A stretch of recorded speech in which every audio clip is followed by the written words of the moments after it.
Henderson 32 tahun ini. Ya, dia Gitu. 90. James Milner Baru 36. kemarin gantiin Gerrard udah 32 aja anjir.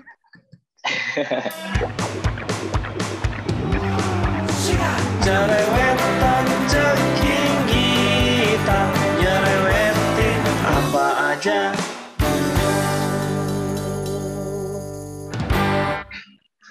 James Milner 36. Nah, siapa lagi? Van Dijk berapa? Van Dijk udah 30. Oh, udah tua semua ya. Jadi ini Alis. kayak sekarang atau nggak sama sekali dong ya? Enggak, bukan begitu sih ya. Tapi kalau misalkan kita pengen kan Liverpool yang tahun ini tuh kan sering dibandingin sama yang Liverpool tahun 70 tahun 80 kan yang mendominasinya itu kayak ibaratnya udah jadi raksasa Eropa lah. Dan menurut gue kalau misalkan tim Liverpool ini mau dijajarin gitu sama tim yang tahun-tahun gitu, ya mereka harus lebih banyak juara, nggak cuman 1 kali juara UCL, 1 kali juara Premier League gitu doang. Mas Anam, siapa pemain yang menurut lo paling layak disorot nih di pertandingan nanti nih oleh Interisti nih? Pemain Liverpool mana nih yang kayaknya bakal mencuri perhatian? Kalau dari saya sih Mas, kayaknya sih Fabinho sih Mas. Karena apalagi nantinya nih duel lawan Inter, kayaknya bakal panas di lini tengah. Apalagi kan dari pihak Inter ada Barella yang bisa dibilang under fire lah ya. Barella nggak main. Oh iya lupa. Forcing kan 2 pertandingan, makanya udah gak ada harapan. Oh iya. sorry nggak tahu kalau itu. Tapi kalau dari pihak Liverpool sih. Siapa sih tengahnya? Jelas Fabinho sih Mas. Fabinho, Thiago, Henderson. Jadi gini. Biasa apa ya? 3-3-nya itu kadang suka berubah sih Mas. Maksudnya 2. Biasanya kalau yang 1 itu emang udah pasti Fabinho karena emang bisa dibilang Fabinho itu apa ya buat digantikan di musim ini itu agak susah karena ya balik lagi paling penggantinya ya kalau nggak Tyler Morton, kalau nggak Thiago yang digeser ke tengah. Cuman kalau menurut saya Thiago sih agak kurang sih kalau di tengah ya. Karena kan tipe Thiago tuh lebih ke apa ya? Lebih enak gitu loh. Maksudnya enak dalam hal ya Fabinho dia bisa apa sih defensive midfielder ya? Iya bener Mas, defensive midfielder dia. Jadi kalau misalkan buat tandem sih, kalau buat Fabinho ya lebih baik ke ini sih, Keita sama Thiago kalau menurut saya. Kenapa? Karena Keita sama Thiago tuh lebih klop dibanding dengan Henderson. Maksudnya Keita dengan Henderson. Soalnya kalau misalkan Keita sama Henderson juga kayak agak bingung sih, bisa dilihat dari pertandingan kemarin pas versus Burnley. Tengahnya itu di-expose, di-push terus itu tengahnya, gara-gara mereka. Tapi itu kalau menurut saya memang trio itu yang paling sering mendapatkan kesempatan untuk bermain. Fabinho, Thiago sama siapa? Henderson. Kurang lebih sih kalau misalkan yang diseringin sih ini sih Mas, Thiago, Naby Keita, Fabinho, Naby Keita sama Henderson. Cuman kalau bisa dibilang Thiago tuh jarang sih karena kan belakangan ini sering cedera lah atau sering bermasalah lah. Jadi ya mungkin lebih mending yang lain aja sih gitu.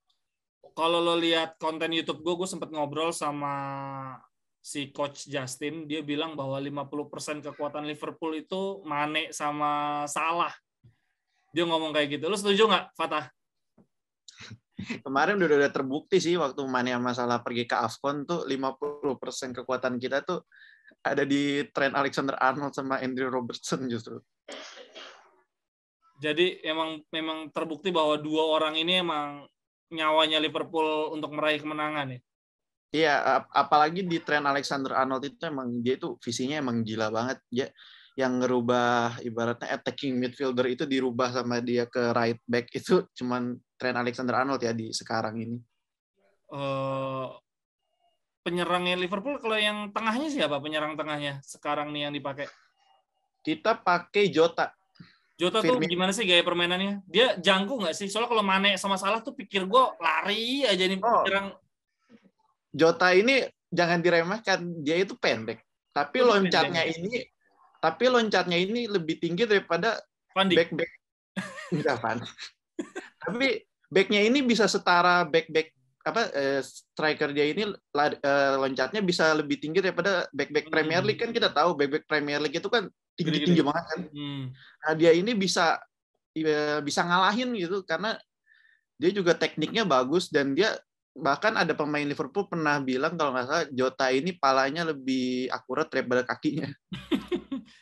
Terus selama di Premier League, Mas Anam, Liverpool kalahnya sama siapa sih, dan bagian mananya dari Liverpool yang terekspos sehingga bisa kalah saat itu? Kalau nggak salah, saya lebih ke ini sih yang pas saat lawan West Ham kalau nggak salah. Itu tuh West Ham apa ya? Bisa dibilang kena counter attack kalau nggak salah sih, kena counter attack atau apa gitu. Jadi kayak ya bisa dilihat gini nih, apa gimana ya bilangnya? Liverpool kalau lawan tim papan bawah, maksudnya yang bisa dibilang papan bawah itu justru kesusahan, kewalahan. Itu emang fakta belakangan ini. Cuman kalau buat musim ini West Ham itu udah naik banget. Mungkin peran David Moyes. Intinya Liverpool kalau lawan tim papan bawah atau bisa dibilang kayak gitu ya kewalahan sih Mas. Gak tahu saya karena apa ya, mungkin karena ya apa ya, jadi jago mungkin backnya atau mungkin kipernya, biasanya kan begitu. Yang lawan Liverpool biasanya itu selalu jadi jago kipernya terutama. Iya. Artinya Liverpool kesulitan ketika lawannya bermain bertahan atau bermain gimana? Bisa dibilang begitu sih Mas. Bisa kalau Liverpool lawan pemain bertahan itu kayak ya susah gitu. Apalagi kalau nggak ada Keita. Keita itu visinya bisa dibilang apa ya, berani terobos. Jadi ya udah kalau udah ada Keita kemungkinan itu lebih gampang menangnya. Kalau lawannya pemain bertahan kayak gitu. Ada yang absen nggak nanti lawan Inter? Nggak ada. Nggak ada. Anjir. Tapi kalau dari berita-berita di luar, seberapa pede sebetulnya Liverpool menang di prediksi? Kalau kemarin kan di apa tuh, ada persentase juara UCL aja Inter cuma 2% anjir. Tapi kalian pede nggak? Mas Fatah, lu pede, seberapa pede lu bisa ngelewatin Inter? Gua pede banget sih. Anjir. Pede banget. Karena kemarin lawan tetangganya aja udah habis kan apa? Iya betul, pakai SSB aja menang ya. Tetangganya itu di San Siro dikalahin berapa? 3-1 ya. 3-1 pakai lapis ketiga Liverpool. Gila ya. Terus kalau di Premier League gimana nih? Kenapa jarak Liverpool ke City bisa begitu jauh sih? Siapa terserah, mau Mas Ana, Mas Fatah. Mungkin Fatah silakan. Jaraknya itu kan sebenarnya ini jaraknya itu nggak terlalu jauh sih ya. 6 poin karena 9 poin. Terus Liverpool juga masih nyimpen 1 pertandingan. Terus juga kemarin tuh waktu lagi, jadi Liverpool ini musim ini itu dia itu kayak nggak bisa manfaatin kesempatan gitu. Beberapa kali kita itu punya kesempatan buat naik ke peringkat 1, tapi pas tim lain kendor, Liverpool ikutan kendor gitu. Jadi tim yang di atasnya seri, lu ikut seri. Tim atas kalah, lu ikut kalah gitu. Nah itu, jadi kurang kurang greget gitu ya. Oke. Gitu. Kalau lo Nam, gimana Nam? Kenapa Liverpool sekarang poinnya ya ada selisih lah dengan City? Kenapa nggak sekonsisten City? Mungkin gini ya. City tuh gini Mas, konsistennya tuh bener-bener konsisten. Jadi ya terakhir aja dia kewalahan itu lawan Southampton 1-1 gitu. Jadi kalau misalkan dibilang kan banyak tuh fans Liverpool yang ngarep kalau semoga City kepleset. Kalau dari saya, ini pesan dari saya, jangan pernah ngarepin City kepleset karena kita tahu sendiri City kedalaman squadnya ngeri banget. Liverpool kedalaman squad, sorry gue potong. Emang Liverpool kedalaman squadnya nggak sebagus City? Kalau buat kemarin sih yang pas Burnley itu saya sedikit kaget ya, buat line up itu kayak wah ini keren banget ini. Line up itu kayak ada Jota, Diaz, Elliot bahkan dicadangin, Thiago bahkan dicadangin juga. Jadi kalau untuk situasi sekarang lumayan lah kedalaman skuadnya. Cuman kalau di situasi yang kemarin-kemarin itu agak kurang sih kalau buat menurut saya Mas. Oke.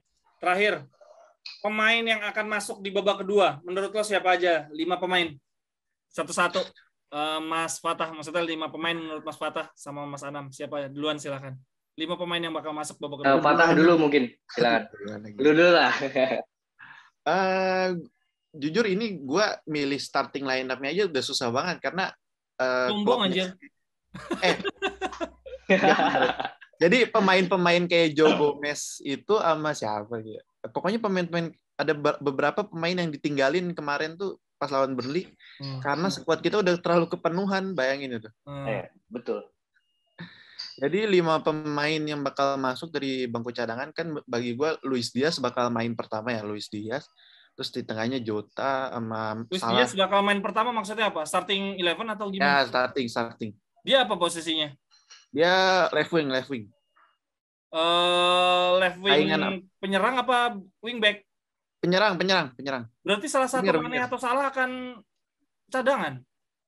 Mane. Karena dia juga baru balik dari AFCON kan. Oh ya, dua-duanya baru balik dari AFCON, Salah sama Mane. Tapi kemarin lawan Burnley dua-duanya nggak main. Mane Salah main, tapi karena Jota itu ada sedikit cedera, jadinya Mane terpaksa main tuh. Jadi kayaknya sih bakal disimpan dikit lah Mane. Karena kemarin baru aja full time 90 menit main. Ya, nggak full time sih 66 menit. Jadi ya bagi gue yang bakal masuk itu ini siapa tadi tuh? Mane.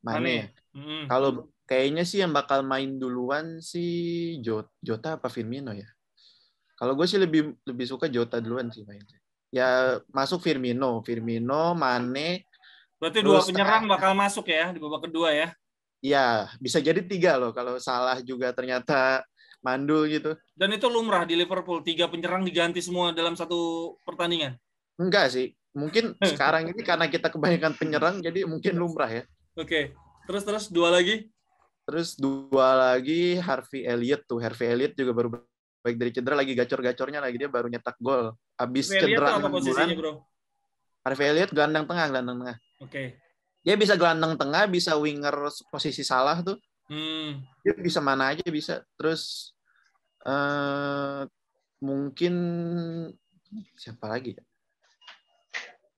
Mungkin inilah ya, Joe Gomez tuh tuker-tukeran sama Trent TAA kalau misalkan udah menang 5-0 gitu kan. Pertahanan Liverpool solid gak sih? Solid. Jadi kuncinya itu kalau lu pengen ngalahin Liverpool itu, lu harus bisa ngalahin offside trap-nya. Karena offside trap-nya kita ini musim ini terbaik nomor 1.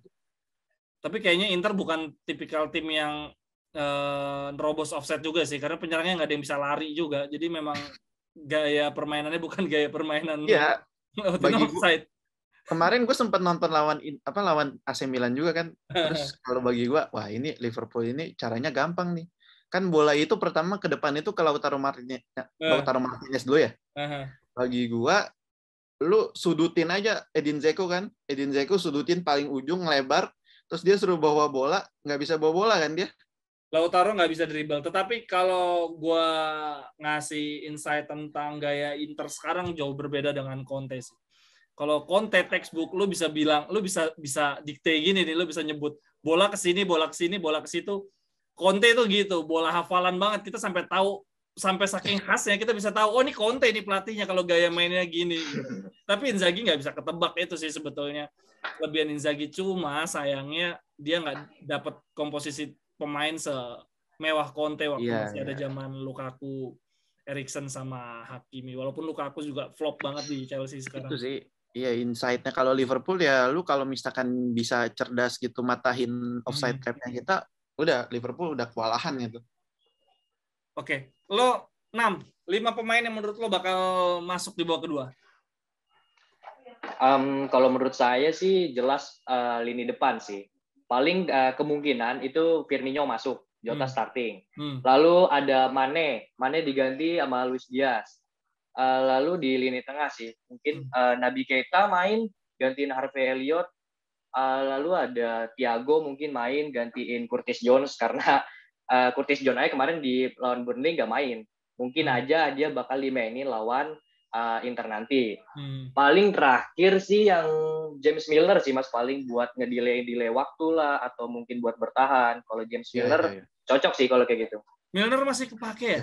Lupa gua. Oh, kepake banget itu Mas Milner. Milner tuh apa ya, bisa dibilang serbaguna Mas. Kayak dia bisa taruh di bertahan, taruh di bek kanan, bek kiri. Jadi kayak ya udah ini komposisi buat Milner nih udah kokoh banget gitu, kuat. Ya gue paham Milner, gue lumayan ngikutin Milner juga, tapi maksudnya kenapa dia masih bisa kepake? Maksudnya kayak emang nggak ada pemain lain atau apa sih siapanya Milner sih? Dari usia yang di Liga Inggris usia segitu kayak udah tua loh hitungannya. Kalau Serie A usia-usia 35 tuh masih bisa main lah karena nggak ngandelin fisik dan kecepatan. Tapi Milner, apa sih kelebihannya Milner di usia sekian? Pengalamannya aja atau memang fisik nggak pengaruh? Dia masih stamina masih oke, kecepatan masih oke. Kalau dari saya ya Mas, kalau buat Milner mungkin lebih ke arah visi sih Mas. Kayak dia tuh mainnya ngotot. Maksudnya kayak walaupun dia usianya tua atau apa tuh dia kayak ya udah, nih bola gue harus kejar terus. Kalau dia kayak gitu, menurut saya. Kalau lu gimana si Milner? Kalau Milner nih, misalkan nih skor 2-0 nih, terus Inter balik 2-1 gitu kan. Milner dimasukin, itu gue udah aman itu, pasti bakal 2-1 terus skornya. Okay. Karena dia itu kayak tipe pemain yang emang dimasukin buat ngulur waktu gitu, dan emang dia di role-nya itu bagus banget. Kalau misalkan kita berharap misalkan Liverpool skornya amit-amit ketinggalan 1-0 gitu, terus Milner masuk, udah itu bolanya bakal cuman kanan kiri crossing karena emang dia udah visi menyerang, dia udah sebenarnya udah habis sih waktunya. Tapi yang bikin dia masih bagus itu kan Liverpool juga baru nawarin perpanjangan kontrak nih, berarti Klopp ini dia ngelihat sesuatu yang spesial banget dari Milner. Dia bisa ngedelay banget ya, dia punya visi bagaimana cara ngulur waktu dengan baik, gak tergesa-gesa, bola gak gampang kerebut gitu, dia jagonya di situ ya. Jadi dia bikin pemain lawan frustrasi gitu kan, misalkan dia lagi kick bola terus lawannya nge-kick dia kan, terus kena foul yellow card gitu kan. Itu pinternya Milner, itu pinternya di situ ya. Oh, cocok main di Juventus tuh kayak gitu tuh. Nyebelinnya cocok tuh. Oke deh, thank you banget tuh. Ini Anam kemana nih? Hilang nih Anam nih. Oke deh, thank you Fata, Anam. Ntar kalau kalian nggak kapok, second leg kita ketemu lagi ya. Boleh banget, boleh. Baik, oke deh, thank you semuanya ya, sehat-sehat selalu. Terima kasih banyak Mas Anam sama Mas Fatah atas kesempatannya, sehat selalu. Terima kasih banyak sekali lagi, seru banget ngobrol sama tifosi lain, apalagi ini dari liga yang berbeda, karena jadinya gue bisa tahu hal yang sangat amat tidak gue ketahui. Kalau ngobrol sama tifosi Serie A lain kan masih ada gambaran lah, karena gue ngikutin Liga Italia. Kalau tadi gue baru tahu tuh, kayak misalkan Milner lebih diposisikan untuk ngedelay permainan, kemudian seberapa pentingnya Alexander Arnold, kemudian Mane ternyata bisa ada kemungkinan dicadangin dan lebih pakai Luis Diaz karena kemarin Mane baru aja main lebih lama dan sebelumnya belum istirahat dari Piala Afrika. Jadi terima kasih banyak untuk Drezindo, semoga nggak kapok. Second leg ntar kita ngobrol-ngobrol lagi. Terima kasih banyak teman-teman, sampai ketemu di cerewetan berikutnya. Bye-bye, thank you. Cerewetan ceking kita nyerewetin apa aja.